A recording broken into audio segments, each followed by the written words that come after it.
IEEE Explore blockchain.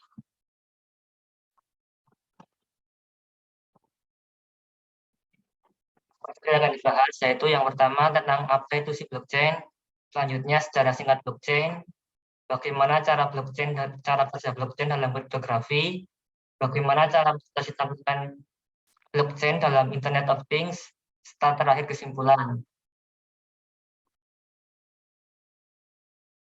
Apa itu blockchain? Blockchain merupakan suatu teknologi buku besar terdistribusi atau distributor ledger teknologi dan terdesentralisasi yang dapat diprogram untuk melakukan pencatatan dan pelacakan segala macam nominal dengan menggunakan sistem yang kompleks. Teknologi blockchain memungkinkan terjadinya suatu transaksi yang aman dan menggunakan disebut ledger teknologi karena konsep pencatatan ini mirip dengan ledger atau buku besar utama yang bisa digunakan dalam pencatatan transaksi keuangan dalam dunia akuntansi. Selanjutnya, secara singkat blockchain. Pada awalnya, blockchain mulai dikembangkan pada tahun 2008 untuk dimanfaatkan pada pembangunan aset kripto Bitcoin. Pembangunan blockchain dilakukan oleh seseorang atau sekelompok orang yang menamai diri mereka Satoshi Nakamoto. Namun di titik balik teknologi blockchain dikembangkan jauh lebih awal sejak tahun 1991.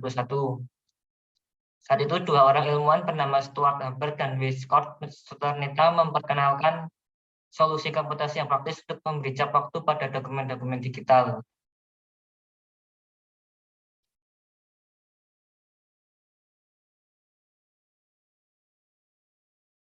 Selanjutnya, bagaimana cara kerja blockchain dalam kripto?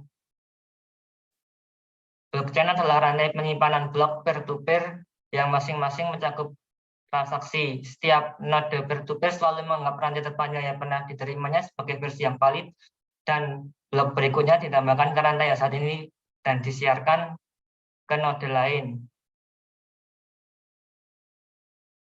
Permintaan transaksi dikirim ke setiap komputer di jaringan untuk diverifikasi dan ditambahkan ke blockchain.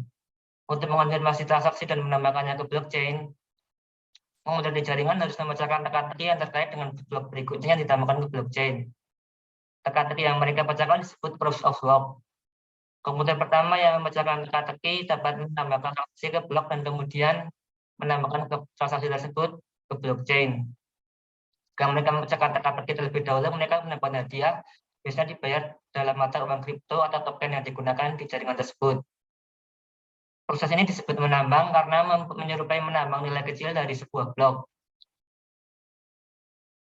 Menambang yang memecahkan teka-teki dan menambahkan blok yang valid di jaringan dihargai karena menambah daya komputasi, daya sumber daya ke jaringan, dan membantu menjaga jaringan tetap berjalan. Selanjutnya, bagaimana cara menghadapi tantangan blockchain dalam Internet of Things?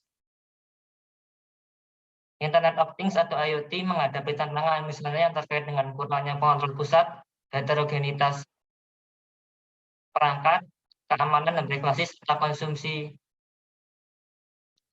energi. Sebagai contoh, perangkat IoT memiliki keterbatasan dalam sumber daya energi dan pemrosesan. Komputasi edge telah terbukti untuk menjadi arsitektur yang layak untuk mengatasi beberapa tantangan yang terkait dengan keterbatasan sumber daya IoT. Namun ada masalah keamanan yang belum terselesaikan, termasuk isu spesifik IoT. Teknologi sharding dapat membantu meningkatkan keseluruhan output dan skalabilitas jaringan blockchain. Namun efektivitas sharding masih menjadi tantangan karena distribusi node berbahaya tidak merata. Algoritma yang paling umum dalam sharding adalah algoritma PBFT yang merupakan algoritma konsensus deterministik yang telah terbukti untuk mencapai konsistensi data air dalam jaringan peer-to-peer.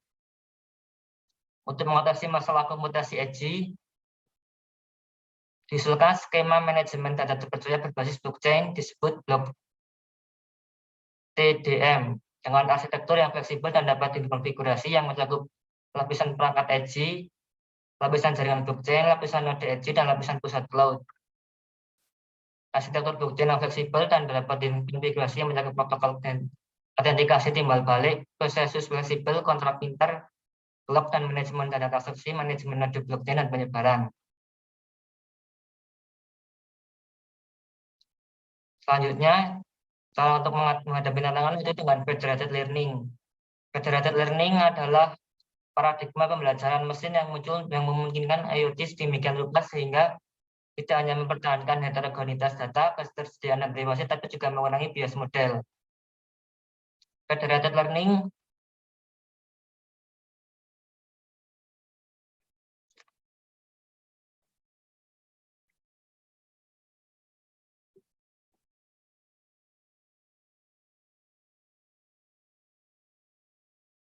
Federated learning lebih baik dibandingkan machine learning tradisional karena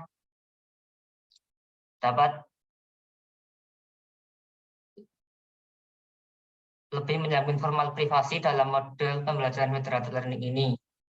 Selanjutnya, eksplorasi potensi jaringan yang ditentukan perangkat lunak atau software networking atau dapat disebut SDN. Pada SDN ini menggunakan blockchain publik dan pribadi untuk memberikan kontrol akses yang aman ke perangkat IoT dan datanya. Selain itu, setiap blockchain menghasilkan riwayat transaksi yang dapat diubah berdasarkan urutan waktu yang dihubungkan ke tingkatan lain untuk memberikan layanan spesifik dalam domain SDN.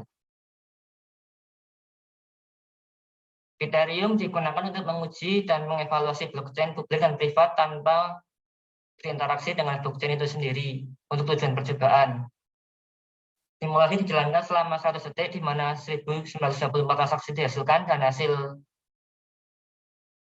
rata-ratanya adalah 10 simulasi.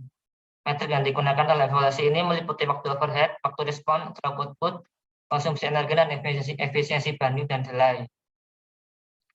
Waktu overhead merupakan waktu pemrosesan setiap transaksi ketika pengontrol merespon permintaan. Waktu respon mengacu pada waktu transfer file antara dua perangkat IoT. Output merupakan jumlah permintaan transaksi di antara perangkat IoT dalam jaringan.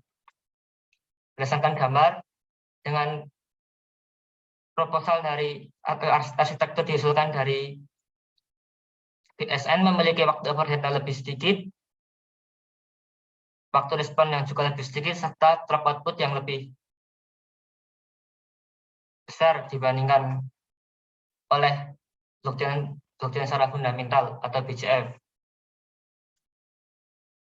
Selanjutnya yaitu ada perbandingan konsumsi energi dari arsitektur yang diusulkan metode dengan perbandingan konsumsi energi dari arsitektur yang diusulkan dengan metode BCF. Pada arsitektur yang diusulkan memiliki konsumsi energi yang jauh lebih kecil dibandingkan metode BCF. Selanjutnya, efisiensi konsumsi bandwidth dan delay yang diukur antara arsitektur yang diusulkan dengan metode BCF.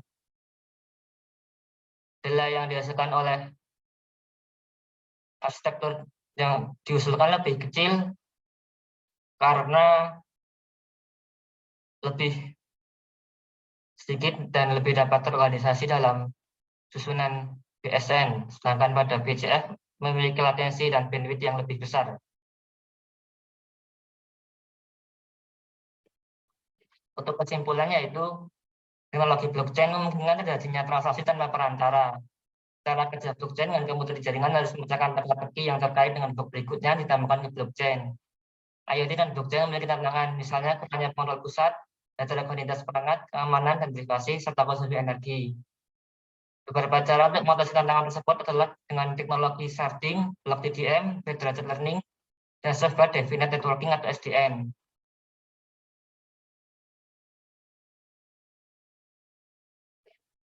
Sekian presentasi dari saya. Atas kekurangannya mohon maaf. Terima kasih. Wassalamualaikum warahmatullahi wabarakatuh.